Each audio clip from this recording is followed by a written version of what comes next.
Imagine waking up one morning and the country you lived in had completely transformed overnight. The courts, the police, the newspapers, the government, all answering to one man. Not a king. Not a general who won a war. Just a man who had been homeless, rejected, and laughed at just a decade earlier. A man who was told he had no future.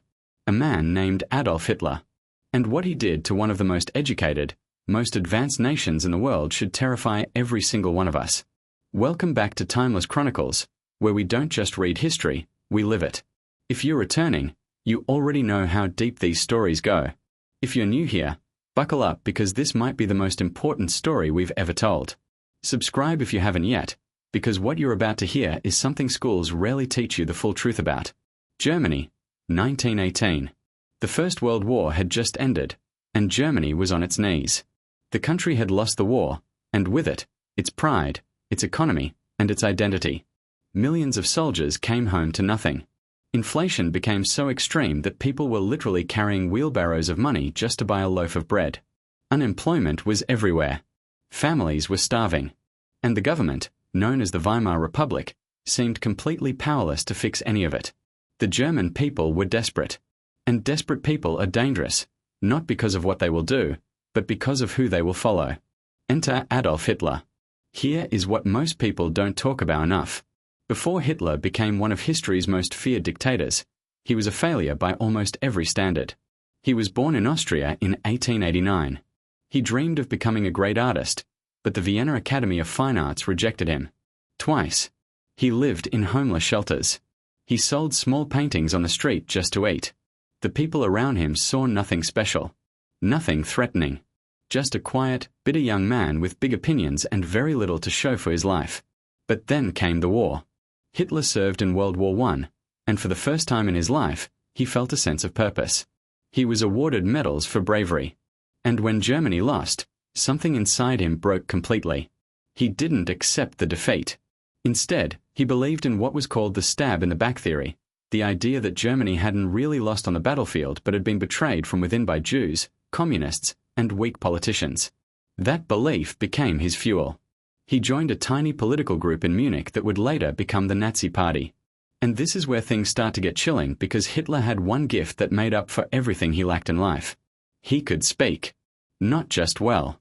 Extraordinarily. When Hitler stood in front of a crowd, something happened. People who came to mock him left as believers. His voice, his energy, his ability to tap directly into people's anger and pain was almost hypnotic.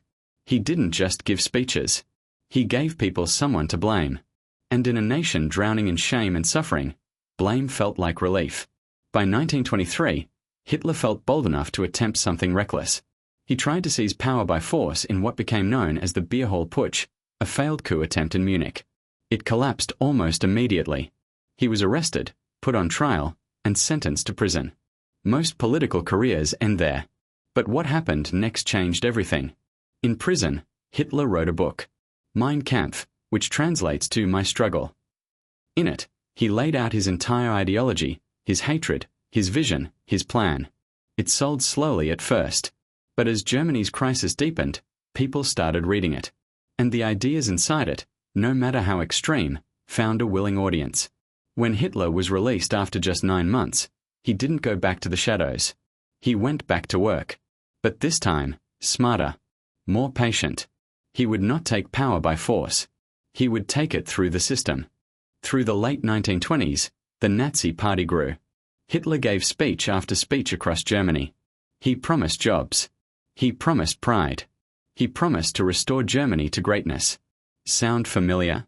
These are the same promises that echo through history every time someone wants unconditional power. Then came 1929. The Great Depression hit the entire world, and Germany, already fragile, was crushed. Unemployment exploded. Banks collapsed. Families lost everything overnight. And in that darkness, the Nazi Party's message spread like wildfire. By 1932, the Nazis had become the largest political party in Germany. Hitler ran for president and lost. But he was appointed chancellor, the head of government, in January 1933. The politicians who gave him this position thought they could control him. They thought he was useful, someone they could manage from behind the scenes. They were catastrophically wrong. Within weeks, A fire broke out in the German parliament building, the Reichstag.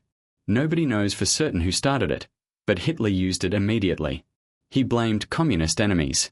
He declared a national emergency. And using that emergency, he pushed through a law called the Enabling Act, which gave him the power to make laws without Parliament's approval.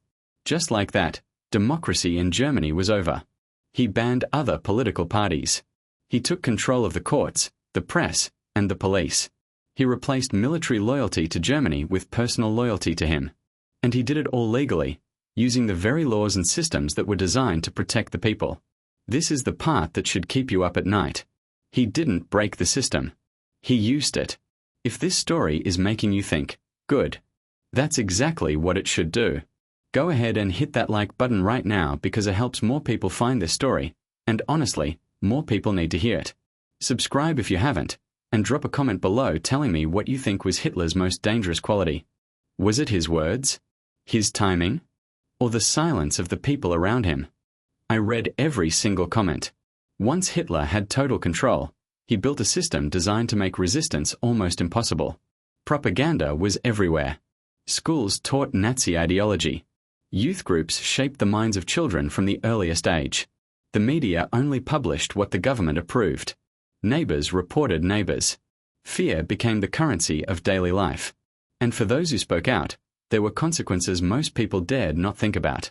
The Holocaust, the systematic murder of 6 million Jewish people alongside millions of others including Roma, disabled individuals, political opponents, and more, was not a sudden explosion of violence.